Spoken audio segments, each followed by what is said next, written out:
دروازہ کھڑکھڑاتے نرمین کمرے میں داخل ہوئی تھی جہاں داجان قرآن پاک پڑھتے اب اسے رکھ رہے تھے۔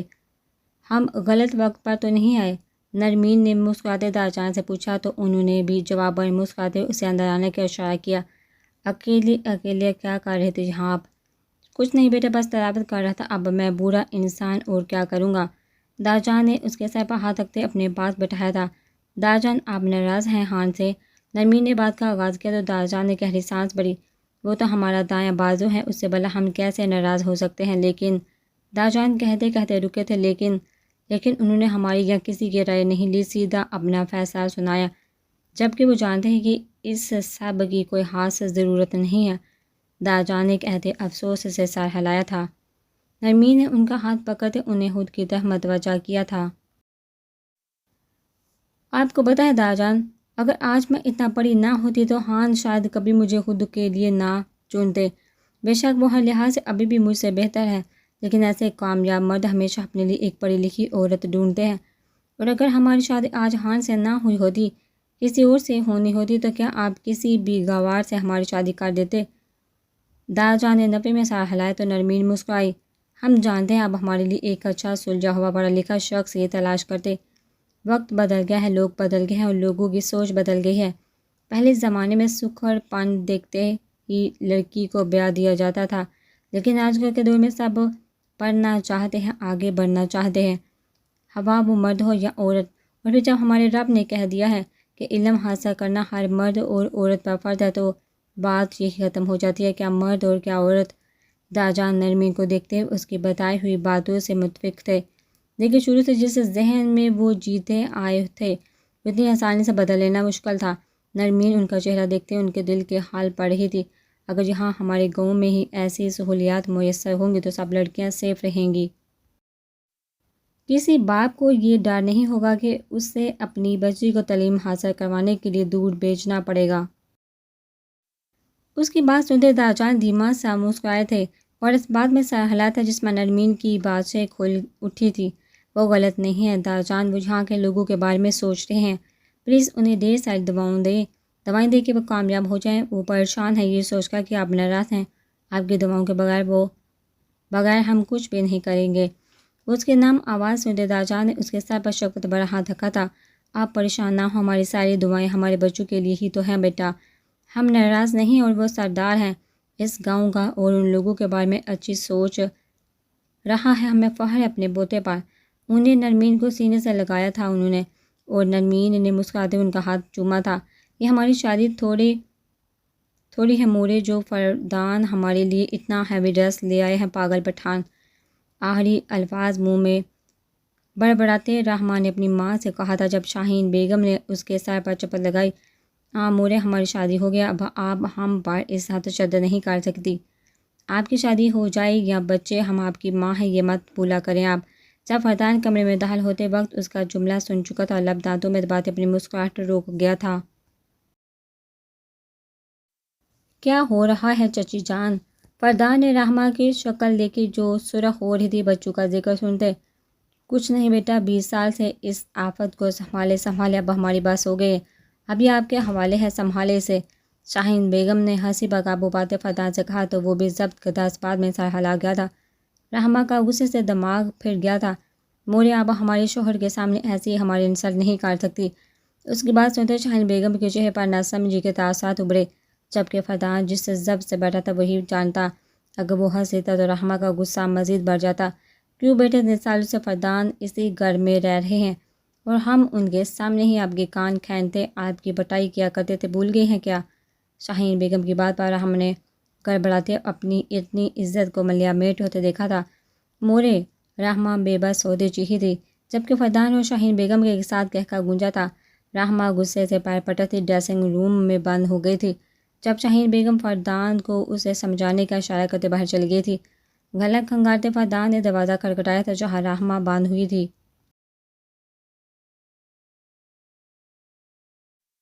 بیگم باہر آ جائیے، آپ کی مورے آپ کی عزت کا فالودہ کر کے جا چکی ہیں۔ فردان ابھی بھی اسے چھیڑنے سے باز نہ آیا تھا جب رحمٰ کا غصے سے بڑی آواز باہر آئی تھی، چلے جائیے یہاں سے ورنہ ہم آج کے فنکشن میں آپ کو اپنا چہرہ بالکل نہیں دکھائیں گے، اور یہ جو ہمارے وزن سے بھی زیادہ ہیوی ڈریس لے کر آئے ہیں نا اسے بھی نہیں پہنیں گے۔ رحمہ کی دھمکی سنتے فردان کی مسکراہٹ سمٹی تھی۔ اچھا نا جنگلی بلی، یہ ظلم تو نہیں کریے گا، اتنے پیار سے لے کر آئے ہم یہ ڈریس آپ کے لیے۔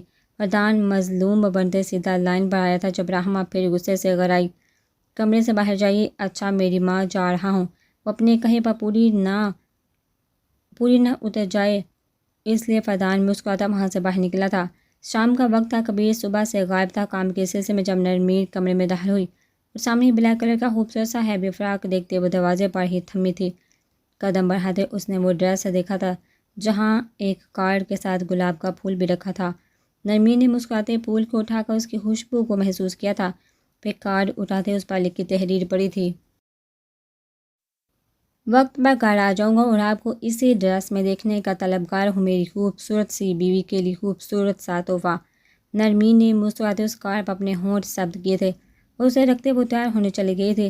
وقت گزرتا گیا، نرمین ریڈی ہو چکی تھی، شیشے کے سامنے کھڑی وہ آئینے میں خود کو دیکھ رہی تھی۔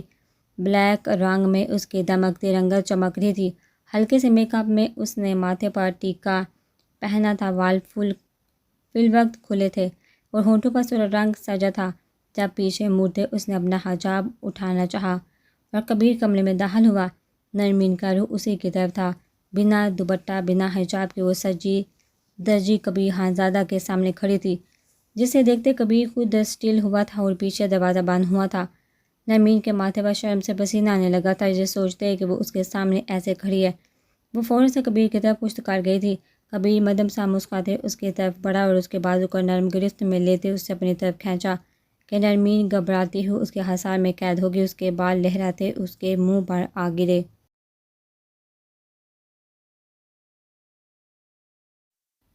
کبیر ایک ہاتھ اس کی کمر میں ڈالتے اسے مزید اپنے قریب کر گیا تھا۔ بادلوں کی اوٹ میں چھپے اس چاند کو دیکھتے کبیر کی آنکھوں میں خماری اتری تھی۔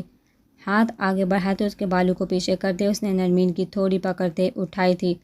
پہلے اتنی حسین ہو، آج ان کیل کانٹوں سے لیس ہو کر میرے سامنے آ کھڑی ہوئی، یقین جانو تمہاری ہاں کا بھی انتظار نہیں کروں گا۔ کبیر اس کے ماتھے سے ماتھا ٹکائے، گہرے لہجے اور باری آواز اس کے سماعتوں سے ٹکراتے سے گزارتے اس کے جسم میں کب کبھی طاری کر گیا تھا کہ نرمین آنکھیں بند کرتے اس کے سینے پر ہاتھ رکھ کے کانپنے لگی تھی۔ میں چاہتا ہوں تمہاری منہ سے اقرار سن کر اپنی بےتابیاں تمہارے گوشے گزار کروں، اپنی منمانیاں شدت سے کروں کہ تم سے سانس لینا محال ہو جائے، اور آج تم مجھے ہر حد پار کرنے کے لیے مجبور کر رہی ہو۔ اس کے سانسوں میں گہری سانسیں بھرتے کبیر اپنی گفتگو سے ہی اس کی جان عالی کرنا چاہتا تھا۔ ہم لیٹ ہو رہے ہیں، پلیز چھوڑیے ہمیں۔ نرمین اس کی باتوں اور اس کے اتنے قریب ہونے پر لڑکھڑاہٹ کا شکار ہوتی بے بسی سے بولی تھی کہ کبیر نے پلٹ کر اس کی پشت کو اپنے سینے سے لگایا۔ انتظار ہے مجھے اس دن کا شدت سے جس دن تم اعتراف کرو گے اور میں اس روح کو اپنے نام کروں گا۔ لیکن یاد رکھنا جتنا انتظار کرواؤ گی اتنی ہی میری محبت کی شدت بڑھتی جائے گی، اس لیے اپنے لیے اور میرے لیے آسانی کرنا۔ وہ آنکھیں باندھ کے بیگ کی آواز اور خمار میں ڈوبی آنکھیں لیے اس کے کان کے قریب جھکا تھا۔ جب نرمین کا سانس لینا دوبارہ ہوا تھا وہ مچلتے اس سے دور ہوئی تھی اور دل پر ہاتھ رکھ کے گہرے گہرے سانس بننے لگی۔ ابھی تو برداشت کر رہا ہوں خانم، لیکن بعد میں یہ ٹرک کام نہیں آئے گی، اس لیے اپنی برداشت بڑھائیے۔ وہ قریب ہوتے اس کے کان میں سرگوشی کرتا واش روم میں بند ہوا تھا، جبکہ نرمین کی حالت شرم سے پانی پانی تھی اور دل اس دیوانے کی دیوانگی دیکھتے دھڑکتا باہر آنے کو تھا۔ اس کے نکلنے سے پہلے وہ اپنے آپ کو حجاب میں ڈھکنے لگی، بلیک سوٹ پر لال دوپٹہ کندھے پر ڈالے اور لال ہی حجاب اوڑھے وہ کبیر کے باہر آنے کا انتظار کرنے لگی، جو 20 منٹ میں باہر نکلتے ریڈی ہونے لگا۔ کبیر نے نرمین کو دیکھا جو اس کے سابقہ رویے سے گھبراتی ادھر ادھر دیکھ رہی تھی۔ مسکراہٹ روکتے کبیر نے آئینے میں ایک نظر خود کو دیکھا، بلیک کرتا پاجامہ پہنے، اس پر کوٹ پہنے، ماتھے سے بال پیچھے جیل سے سیٹ کرتے وہ ہاتھ میں قیمتی گھڑی پہنتے خود کو دیکھنے لگا جو ہر اکائی سے گہری آنکھوں کے ساتھ نظر لگ جانے کی حد تک ہینڈسم لگ رہا تھا۔ وہ آئینے سے ہی پیچھے نظر جھکائے اپنی بیوی کو دیکھا تھا۔ وہ کسی کو ایک نظر نہ دیکھنے والا مغرور شہزادہ اپنی بیوی کو نظر بڑھ کر دیکھنے کی چاہ رکھتا تھا۔ وہ چاہتا تھا کہ بس وہ اپنی بیوی کو ہی دیکھتا ہے جو اس دنیا کی سب سے خوبصورت لڑکی تھی اس کے لیے۔ چلیے خانم، نرمین نے نظر اٹھا کر اسے دیکھا، اس کی پتلیاں ساکت رہ گئی تھی۔ یہ مکمل حسین مرد اس کے حصے میں تھا، اس کی محبت تھا، یہ بات رشک سے کم نہ تھی اس کے لیے۔ کبیر نے مسکراتے اس کا خود میں گم ہونا دیکھا تھا جب وہ اس کے قریب جھکا تھا اور نرمین ہوش میں آئی تھی۔ آئی نو آئی ایم ویری ہینڈسم، لیکن آپ کے آگے دنیا کی ساری خوبصورتی بیکار ہے۔ دیر ہو رہی ہے، ہمیں چلیے۔ نرمین نے نظریں جھکاتے سوال کے برعکس جواب دے کر کبیر کے منہ پر پانی پھیرا تھا، جس میں وہ منہ بناتے اسے دیکھنے لگا۔ نرمین کو یکدم ہنسی آئی تھی اس کی شکل دیکھ جب کسی نے ان کا دروازہ کھٹکھٹایا تھا، اور کبیر نے اپنا ہاتھ اس کے آگے پھیلاتے نرمین کا ہاتھ تھاما تھا۔ وہ نیچے کی طرف روانہ ہوا تھا۔ یہ آپ نے اچھا نہیں کیا بیگم، اس کا جرمانہ آپ کو ادا کرنا ہوگا۔ فردان فرنٹ سیٹ پر بیٹھا دل ہی دل میں بڑبڑا رہا تھا، کیونکہ رحمہ نے کمرے سے لے کر گارڈ سے باہر آنے تک اسے فل اگنور کرتے دارجان اور شاز اور فاز کو اس کے ساتھ گاڑی میں بٹھایا تھا، اور خود شاہانہ بیگم کی گاڑی میں جا بیٹھی تھی۔ جبکہ فردان کی ہڈی میں آگ لگی تھی اس کی یہ حرکت دیکھ، جو اسے ایسے اگنور کر رہی تھی جیسے وہ جہاں موجود ہی نہ ہو۔ اتنی حسین لگ رہی تھی کہ فردان کی نظریں بے بسی سے اسے دیکھ رہی تھی کہ وہ پاس ہو، فردان اسے محسوس کر سکے۔ لیکن وہ بھی رحمہ خانزادہ تھی اپنے نام کی ایک۔ اس نے اپنی بے عزتی کا پورا بدلہ لیا تھا کہ فردان اتنی سی دیر میں تلملا گیا تھا۔ جال بن کا گاڑی اسٹارٹ کرتے وہ سب روانہ ہوئے تھے۔ آسمانی رنگ کا بھاری جوڑا وہ جو دیکھنے والے کی آنکھوں کی چمک بڑھا دے، اسرا زیبتان کی شیشے کے سامنے بیٹھی تھی۔ پارلر والی نے اس کے حسن کو مزید چار چاند لگاتے حسین ترین بنا دیا تھا۔ بالوں کو کرلز کرتے کھلا چھوڑا گیا تھا، جبکہ خوبصورتی سے میک اپ کر کے نازک سے جولی اسے پہناتے سر پر دوپٹہ اوڑھایا تھا۔ پارلر والی نے اس نازک گڑیا کو آخری ٹچ اپ دیتے مسکراتے ماشاءاللہ کہا تھا، جبکہ اسرا نے اب تک خود کو ایک نظر بھی نہیں دیکھا تھا۔ وہ تو کسی غیر مرئی نقطے میں گم تھی، اسپاٹ چہرہ لیے بیٹھی وہ بس زرگامہ خانزادہ کے الفاظ میں جگڑی ہوئی تھی۔ وہ کسی اور سے محبت کرتا تھا وہ مانتی تھی، لیکن اس کی آنکھوں میں دیکھی کہ اپنے لیے نفرت اس کی برداشت اور عقل سے بڑے تھی۔ زرگام خانزادہ اس سے اتنی نفرت کرتا تھا کہ اسے کوئی فرق نہیں پڑتا تھا، وہ جیے یا مرے۔ پھر ایسے بھی کیا مجبوری تھی کہ اس نے اتنی نفرت کے باوجود اسرا سے شادی کر لی۔ اس حسین جوڑے میں اس کا سوگوار حسن قہر ڈال رہا تھا، لیکن اسرا خانزادہ نے خود کو ایک نظر دیکھنا گوارا نہ کیا تھا۔ جب اس کا شوہر، اس کا محبوب، اسے چھوڑ کر کسی دوسری عورت کے حسن میں زمین اور آسمان کے کلابے ملا رہا تھا، تو کیا فائدہ اس کے خوبصورت ہونے کا یا لگنے کا۔ وہ کمرے میں بالکل تیار بیٹھی تھی جب زرگام اندر داخل ہوا اور بیوٹیشین کو دیکھتے انگلی کے اشارے سے باہر جانے کو کہا۔ وہ فوراً اسے دیکھتے باہر کی طرف روانہ ہوئی تھی۔ زرگام نے 2 قدم اس کی طرف بڑھاتے تیسرا قدم روک لیا تھا جب اس کی نظر اسرا پر پڑی، اور وہ مبہوت سا ہوتے اسے دیکھ گیا جو گمسم سے بیٹھی اپنے ہاتھوں کی ہتھیلیوں میں نہ جانے کیا تلاش کر رہی تھی۔ اسرا نے انجانے سے احساس کے تحت آئینے کی طرف نظر اٹھا کر دیکھا، جہاں وہ اس کے پیچھے ہی کھڑا بلیک کلر کا 3 پیس پہنے، بال جل سے سر کیے، نک سک سا تیار، بوڑھی خمار بڑی آنکھوں کے ساتھ اسے دیکھ رہا تھا۔ اس سے ہوتی ہوئی اسرا کی نظریں خود پر ٹھہری، اور وہ مہارت سے کیے گئے میک اپ میں چاند کا ٹکڑا لگ رہی تھی۔ اسرا طنزیہ مسکراہٹ سے ہنستے اسے دیکھنے لگی تو زرگام ہوش میں آیا۔ ایسے مت دیکھیں ہمیں، ورنہ آپ کے دل میں چھپی کسی غیر کی محبت برا مان جائے گی۔ اسرا نے تلخ لہجے میں کہا تھا کہ زرگام کا خمار بک سے اڑا اور دماغ گرم ہوا تھا، لیکن طنز بڑا جملہ اس کی طرف اچھالتا وہ خود کو نارمل کر گیا تھا۔ تم میں ایسا ہی کیا جو دیکھا جائے۔ وہ قدم قدم چلتا اس کے پیچھے ٹھہرا اور خود کو شیشے میں دیکھتے بال سیٹ کرنے لگا۔ اسرا نے حسرت سے اس انسان کو دیکھا جو اس کا ہوتے ہوئے بھی اس کا نہیں تھا۔ محبت نہ صحیح، لیکن کیا آپ کو ہم پر ترس بھی نہیں آتا؟ اسرا نے یوں ہی بیٹھے ٹوٹے لہجے میں کہا تھا کہ زرگام کے ہاتھ تھمے تھے۔ بہت ظلم ہو رہا ہے تمہارے ساتھ، جو ترس کھاؤں تم پر۔ زرگام نے اس کا بازو دبوتے لمحے میں اسے اپنے سامنے کھڑا کیا تھا کہ اسرا کے درد سے سسکی نکلی تھی۔ میں زرگام خانزادہ ہوں، بے رحم انسان۔ تمہاری یہ ادائیں اور یہ معصومیت کے جال بچھانے کے جو ڈھونگ ہے نا، یہ مجھ پر اثر انداز نہیں ہو سکتے، اس لیے یہ سب بند کرو۔ اور ایک بات میری دھیان سے سنو، اس کمرے کی بات اگر یہاں سے باہر نکلی یا تم نے آسمانوں میں اڑنے کی کوشش کی تو زرگام خانزادہ اسرا نامی چڑیا کے پر کرتا بخوبی جانتا ہے۔ اس کمرے میں تمہیں قید کر کے تمہاری زندگی عذاب بنا دوں گا، اور تم اچھی طرح جانتی ہو جو میں کہتا ہوں وہ میں ہر قیمت پر کرتا ہوں۔ زرگام نے اس کی آنکھوں میں چبا چبا کر لفظ ادا کیے تھے کہ اسرا کے جسم میں سنسنی دوڑ گئی تھی۔ ڈر ہے آپ کو، لیکن کس کا ڈر؟ زرغام خانزادہ تو ہر شے پر حکمرانی کرنا جانتا ہے نا، پھر کیا چیز آپ کو ڈرا رہی ہے؟ اسرا نے ہمت کرتے اپنا جملہ مکمل کیا تھا کہ زرغام کی پکڑ مزید سخت ہوئی۔ اسرا نے دانت ہونٹوں پر جماتے برداشت کیا تھا۔ اسرا نے واقعی سے ایسا سوال پوچھ لیا تھا جس کا زرغام کے پاس کوئی جواب نہ تھا۔ زیادہ زبان چلاؤ گے تو یہ جسم تو رہے گا مگر جان باقی نہیں رہے گی۔ تم کیوں بھول جاتی ہو کہ تم میرے سامنے کھڑی ہو؟ زرغام خانزادہ کے سامنے جس کا میٹر اگر گھومے گا تو تمہاری جان آدھی کر دے گا، اس لیے سوچ سمجھ کر بولا کرو، نازک جان ہو، مرا جاؤ گی۔ ایک جھٹکے سے اسے چھوڑا تھا کہ اسرا لڑکھڑائی تھی، لیکن اسی ہاتھ سے سہارا دیتے اسرا کی کلائی تھام لی تھی، ورنہ وہ اس باری جوڑے سمیت نیچے جا گرتی۔ او میری جان، تمہارے آنسو صاف کر دوں، اتنی پیاری جو لگ رہی ہو تم، یہ آنسو تمہاری آنکھ میں اچھے نہیں لگ رہے آج۔ لمحے میں اپنا روپ بدلتے وہ مسکراتے نرم لہجے میں اس کے آنسو پوشیدہ دوپٹہ صحیح کر گیا تھا کہ اسرا کو اس کے دو لمحوں میں بدلتے لہجے پر حیرانی ہوئی تھی۔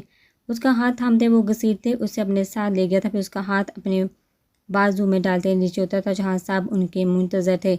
خان حویلی کے تمام افراد آ چکے تھے، ہر جگہ گہما گہمی تھی۔ جب اسرا اور زرغام ہاتھ میں ہاتھ ڈالے نیچے آ رہے تھے اور سب کی توجہ ان کی طرف تھی، نرمین نے سامنے بیٹھا دیکھا جہاں اسرا زرغام کے ہمراہ نیچے آ رہی تھی۔ نرمین کو وہ دن یاد آیا تھا جب زرغام نے اسے اظہار کیا تھا۔ وہ کشمکش میں تھی اسرا کے حوالے سے، لیکن فی الحال اس نے خاموش رہنا بہتر سمجھا تھا۔ اسے فکر تھی کہ وہ اسرا کے ساتھ برا رویہ نہ رکھے، کیونکہ اس معصوم کا اس میں کوئی قصور نہ تھا۔ کچھ ہی لمحہ گزرے تھے کہ جب کبیر اس کے ساتھ آ کھڑا ہوا تھا اور سامنے دیکھا جہاں اس کی بہن سپاٹ چہرے کے ساتھ نیچے آ رہی تھی۔ کبیر کے ماتھے پر بال چھائے تھے جب زرغام جو چہرے پر جھوٹی مسکان سجایا ہوا پلٹ کر اسرا کی شکل دیکھتا ہے مٹھیاں بھیج گیا تھا۔ بیگم اپنے اس خوبصورت چہرے پر مسکان سجا، ورنہ یہ مسکان ساری زندگی کے لیے چھین لوں گا۔ جھوٹی مسکان کے ساتھ زرغام نے چبا چبا کر اپنے الفاظ ادا کیے تھے کہ اسرا بمشکل باتچے کھینچتے مسکرائی تھی اور ہم قدم چلتے نیچے آئے تھے جہاں ہر ایک کے چہرے پر مسکراہٹ تھی۔ وہی کبیر نرمی کو شک و شبہات تھے ان دونوں کے متعلق۔ اسرا تم تو انہیں جن سڑو اور پتہ نہیں کیا کیا کہتی تھی جی، یہاں تک کہ تم نے یہ بھی کہا تھا کہ زرغام خانزادہ ہینڈسم نہیں ہے اور آج تم انہی کی دلہن بنی بیٹھی ہو، بہت چالاک ہو تم۔ اسرا اکیلی اسٹیج پر بیٹھی تھی جب اسرا کی سہیلیوں نے اسے چھیڑتے مصنوعی افسوس سے کہا تھا، قسمت کی بات ہے اور آج دنیا کے سب سے حسین مرد ہمارے لیے زرغام ہی ہے، اسرا نے کھوئے کھوئے لہجے میں کہا تھا جب رحمہ اور نرمین اس کے پاس آئی تھی۔ اسرا نے انہیں گلے سے لگایا تھا اور ایک آنسو ٹوٹ کر اس کی آنکھوں سے نکلا تھا جب نرمین نے اس کے آنسو صاف کرتے ماشاءاللہ کہا، بہت پیاری لگ رہی ہیں ہماری گڑیا آج تو۔ رحمہ نے پیار بڑی نظروں سے کہا تھا کہ اسرا دھیما سا مسکرائی۔ آپ خوش ہیں نا اسرا؟ نرمین نے اسے غور سے دیکھتے یہ سوال کیا تھا کہ اسرا نے پلٹ کر اسے دیکھا۔ جی ابو ہم خوش ہیں، آپ بتائیے کبیر لالا آپ سے پیار تو کرتے ہیں نا؟ اس کی بات سنتے نرمین کا چہرہ گلال ہوا تھا، البتہ دیکھ کوئی نہیں سکتا تھا کیونکہ چہرے پر نقاب تھا۔ یہ بھی کوئی پوچھنے کی بات ہے اسرا، تمہیں نہیں پتہ آج کل تو آپوں کے آگے پیچھے ہی پائے جاتے ہیں کبیر لالا، رحمہ نے شوخی سے کہا تو نرمین نے اسے آنکھیں دکھائی، اور ایک ہمارے نہریلے شوہر ہے جنہیں بس ہمیں تنگ کرنا اور نہریں دکھانا آتا ہے۔ رحمہ نے دوسرے فردان کو دیکھا جو اسی کو دیکھ رہا تھا۔ رحمہ نے فوراً سے منہ بناتے نظر بھیجی تھی جس پر فردان کے سینے میں آگ لگ گئی تھی کیونکہ اسے یہ اگنورنس برداشت نہیں ہو رہی تھی۔ وہ بھی رحمہ کی طرف سے اس بات کا بدلہ اسے منانے کے بعد وہ اچھے سے لینا چاہتا تھا۔ زرغام صبر اسے بغل گیر ہوتے کبیر کی طرف آیا تھا جو اس سے ہی سخت نظروں سے دیکھ رہا تھا۔ زرغام اس کی بے بسی پر مسکراتے اسے گلے سے لگا گیا تھا۔ کبیر صاحب کو دیکھتے اسے ملا اور پیچھے ہوا تھا۔ کیسے ہیں سارے صاحب؟ زرغام نے دل چلاتی مسکراہٹ کے ساتھ کہا تھا۔ بالکل ٹھیک، اپنی محبوبہ بیوی کے ساتھ ہمیشہ خوش ہوں، کبیر نے مسکراتے لمحوں میں زرغام کی مسکراہٹ چھینی تھی۔ اور تم بھی اپنی بیوی کے ساتھ خوش رہو کیونکہ میری بہن کو خوش رکھنا تمہارا فرض ہے، ورنہ مجھے تو تم جانتے ہی ہو، جس دن مجھے اپنی بہن کی آنکھ میں آنسو نظر آئے اس دن میں تمہیں بخشوں گا نہیں، مائنڈ اٹ۔ کبیر اس کا کندھا تھپتھپاتے وہاں سے جا چکا تھا جبکہ زرغام اس کے الفاظ محبوب بیوی پر اٹک چکا تھا۔ مٹھیاں بیندھے وہ وہاں سے سیدھا اسرا کی طرف بڑھا تھا، لیکن اس کے قدم وہیں تھمے تھے نرمین کو دیکھتے جو نقاب کے حال میں بیٹھی تھی۔ پھر اس کی نظر سوگوار حسن لیے اسرا پر پڑی تھی جو خاموش بیٹھی نظر لگ جانے کی حد تک خوبصورت لگ رہی تھی۔ زرغام نے پلک جھپکتے اس منظر سے دور بھاگنا چاہا تھا، اچانک اسے شدید گھبراہٹ ہونے لگی، جیسے سب کچھ برداشت سے باہر ہوتا جا رہا ہو۔ وہ باہر گارڈن میں جانے لگا تھا جب اس کی سماعت سے گزرنے والی شاہانہ بیگم کے الفاظ اس کے قدم جما گیا تھا۔ جی کل ہی فلائٹ ہے، صبح نرمین اور کبیر کی 2 ہفتے میں آ جائیں گے واپس۔ وہ اسمارہ بیگم کو بتا رہی تھی، جو خوش ہوتے آگے اور باتیں کرنے لگی، جبکہ زرقام تو انہیں لفظوں میں اٹک گیا تھا۔ نرمین اور کبیر خوش تھے ایک دوسرے کے ساتھ، بظاہر سب کچھ صحیح تھا، لیکن وہ خوش نہیں تھا۔ اس کی زندگی برباد تھی اور کبیر خانزادہ کو خوش دیکھتے اس کا دماغ مزید گھوم رہا تھا۔ جب وہ خوش نہیں ہے تو کبیر کیوں خوش تھا؟ اس بات کی آگ مزید زرقام کے سینے میں بھڑک اٹھی تھی۔ ساتھ خیریت کے ساتھ پنکچر گزر گیا تھا اور سب جا چکے تھے، اسد اپنے کمرے میں جا چکے تھے، جبکہ زرقام ابھی تک باہر لاؤنج میں بیٹھا تھا۔ دماغ کی نسیں پھٹنے کو تھی، حسد کی آگ سینے میں گل رہی تھی جب اسمارہ بیگم نے پیچھے سے اسے پکارا تھا، زرقام ہمیں آپ سے بات کرنی ہے۔ زرقام اپنا اشتعال چھپاتے مسکراتے اسمارہ بیگم کا ہاتھ تھامتا انہیں بٹھا گیا تھا۔ جی مورے بولیے۔ بظاہر تو وہ مسکرا رہا تھا، لیکن اسمارہ بیگم تو ماں تھی، خاموشی سے اس کا چہرہ دیکھنے لگی۔ آپ کی اور اسرا کے بیچ سب ٹھیک تو ہے نا؟ ان کے سوال پر زرقام ٹھٹکا تھا۔ جی مورے سب ٹھیک ہے۔ خیریت کیوں پوچھ رہی ہیں آپ؟ کیونکہ ہمیں کچھ ٹھیک نہیں لگ رہا۔ کل رات اسرا اتنا ڈری ہوئی تھی۔ ڈری ہوئی کیوں تھی اور آپ اسے خان حویلی کیوں نہیں لے کر گئے تھے؟ اسمارہ بیگم کے الفاظ پر زرقام کو چپ لگی تھی۔ آپ سے کچھ کہا ہے اسرا نے؟ اس نے اپنی ماں کا چہرہ غور سے دیکھتے ہوئے کہا تھا۔ اس کا مطلب واقعی کچھ ٹھیک نہیں ہے۔ اسمارہ بیگم کا شک بڑھتا جا رہا تھا جب زرقام مسکراتے ان کی گود میں سر رکھ گیا تھا۔ مورے آپ کا بیٹا اسے بہت چاہتا ہے تو اسے تکلیف کیوں دے گا؟ وہ ہر چھوٹی چھوٹی بات پر ڈر جاتی ہے بس۔ پتہ نہیں مجھ سے اتنا کیوں ڈرتی ہے وہ؟ زرقام نے جھوٹ اپنی باتوں میں ملاتے اسمارہ بیگم کا شک دور کرنا چاہتا، جو ابھی بھی اسے ایسے ہی دیکھ رہی تھی۔ امید کرتی ہوں ایسا ہی، کیونکہ اسرا اس گھر کی بہت لاڈلی ہے اور میرے بھی دل کے بہت قریب ہے۔ اگر تمہاری وجہ سے اسے کوئی دکھ ملا تو اپنی ماں کو بھی بھول جانا تم۔ ان کی باتیں سنتا زرقام اٹھ بیٹھا تھا۔ کیسی باتیں کر رہی مورے آپ؟ کیا آپ کو مجھ پر یقین نہیں ہے؟ اور اسرا کے لیے آپ مجھے چھوڑ دیں گی؟ وہ بے یقینی کی کیفیت میں گرا اپنی ماں کو دیکھ رہا تھا، جو اتنی بڑی بات اتنی آرام سے بول گئی تھی۔ یقین ہے تم پر، لیکن اسرا کی آنکھوں میں چھپی اداسی اور کل رات اس کا ڈر میری آنکھوں سے محفی نہیں ہے۔ نہیں میری دلہن ہے وہ، لیکن اس کے چہرے سے وہ چمک اوجھل ہے۔ میں نہیں چاہتی زرقام کہ میرے گھر والوں سے میرے معاملات خراب ہو، یا میرا بیٹا کسی کی بیٹی کے ساتھ کوئی ناجائز حرکت کرے۔ مورے کیا ہو گیا ہے آپ کو؟ آپ کیوں یہ سب سوچ رہی ہیں؟ ایسا کچھ نہیں ہے، آپ فکر نہیں کر لے، فکر نہ کرے، کل آپ کو ساری چمک اس کے چہرے پر نظر آ جائے گی بس۔ یہی امید ہے مجھے تم سے۔ اسمارہ بیگم بولتی وہاں سے جا چکی تھی، لیکن زرقام خانزادہ کے چہرے کے تاثرات خطرناک حد تک بگڑ چکے تھے۔